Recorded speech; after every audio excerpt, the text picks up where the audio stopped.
شور مہینوں سن کر تجھ تک میں دوا آیا، شور مہینوں سن کر تجھ تک میں دوا آیا، ساقی میں تیرے صدقے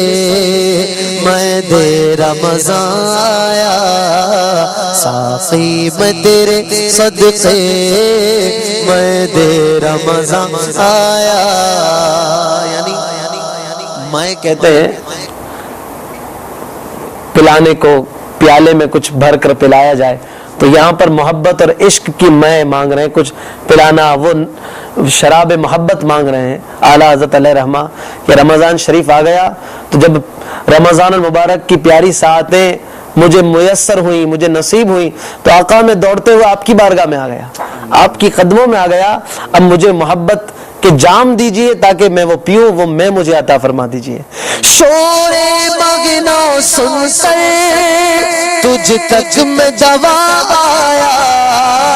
شور مگنوں سن کر تجھ تک میں دوا آیا، ساقی میں تیرے صدقے میں دے رمضان آیا، ساقی میں تیرے صدقے صدقے میں دے رمضان آیا، ماہ رمضان آیا، ماہ رمضان آیا، ماہ رمضان آیا،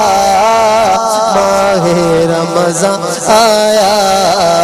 جب باب تجلی پر وہ نینگر جایا، جب باب تجلی پر وہ نینگر جایا، سر تھا جو گرا جھک کر، دل تھا جو تپایا، سر تھا جو گرا جھک کر، دل تھا جو تپا آیا، ساقی میں تیرے صدقے میں دے رمضان آیا، ساقی میں تیرے صدقے میں دے رمضان آیا، ماہ رمضان آیا، ماہ رمضان آیا،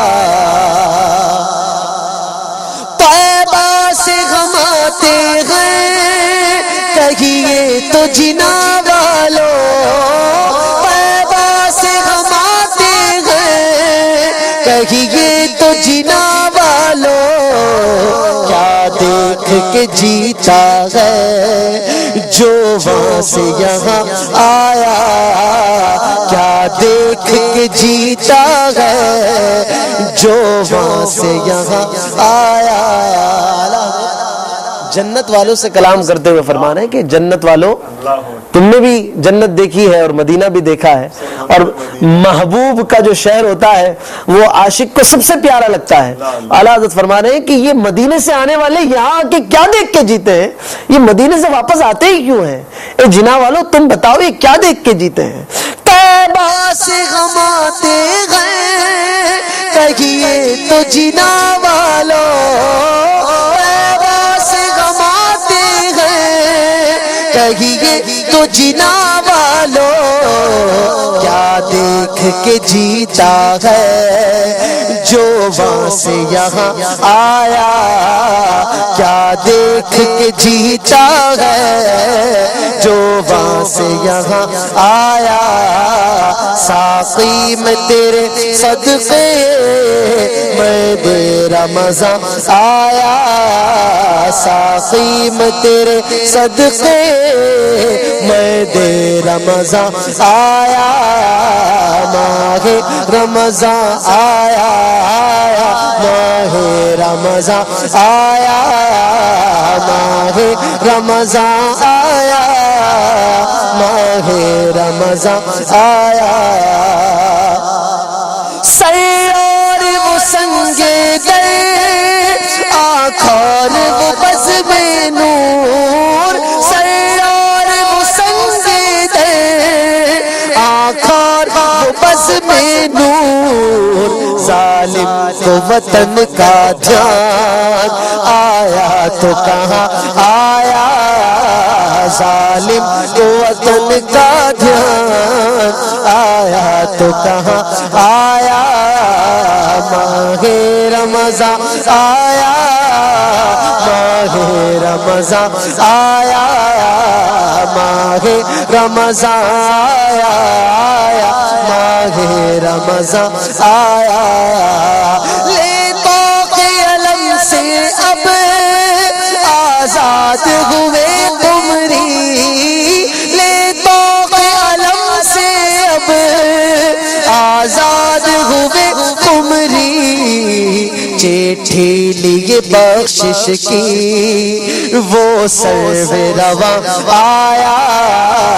چٹھی لیے بخشش کی وہ سرو رواں آیا۔ یوں معلوم پڑتا ہے کہ اعلیٰ حضرت علیہ رحمہ اس رمضان کے بارے میں فرما رہے ہیں کہ یہ بخشش و مغفرت کی چٹھی لے کر آیا ہے، لیٹر لے کر آیا ہے کہ طوق علم سے اب ہم آزاد ہونے والے ہیں۔ علم مانے غم اور تکالیف، پریشانیاں، اس طوق سے اب آزاد ہونے والے ہیں، چاہے وہ دنیا کے ہو یا آخرت کے ہوں۔ غم دنیا بھی رمضان میں کئی کم ہو جاتے ہیں، اللہ تعالیٰ ایسی فراوانیاں فرماتا ہے، اور آخرت کے غم بھی اس میں کم ہوتے ہیں۔ تو گویا طوق علم سے اب ہم آزاد ہونے والے ہیں، چٹھی لیے بخشش کی وہ سرو رواں۔ گویا رمضان کو فرمان ہے کہ یہ رحمت برساتہ مہینہ آ گیا، لے طوق علم سے اب آزاد ہوئے قمری، لے طوق علم سے اب آزاد ہوئے قمری، چٹھی لیے بخشش کی وہ سرو رواں آیا، چٹھی لیے بخشش کی وہ سرو رواں آیا، ساقی میں تیرے صدقے میں دے رمضان آیا، ماہ رمضان آیا، ماہ رمضان آیا۔ اور اعلیٰ حضرت علیہ رحمہ کا اپنے پیر و مرشد پر کیسا اعتقاد ہے، کیسی محبت ہے، اور ان کے وسیلے سے اپنے آپ کے اپنے بچاؤ کے لیے کیسی امید ہے۔ اعلیٰ حضرت علیہ رحمہ اپنے اس کلام کے مقطع میں عرض کرتے ہیں، یوں تحریر فرماتے ہیں، نام سے رضا کے اب مٹ جاؤ برے کاموں، نام سے رضا کے اب مٹ جاؤ برے کاموں، نام سے رضا کے اب مٹ جاؤ برے کاموں، دیکھو میرے پلے پر وہ اچھمیاں آیا، دیکھو میرے پلے پر وہ اچھمیاں آیا۔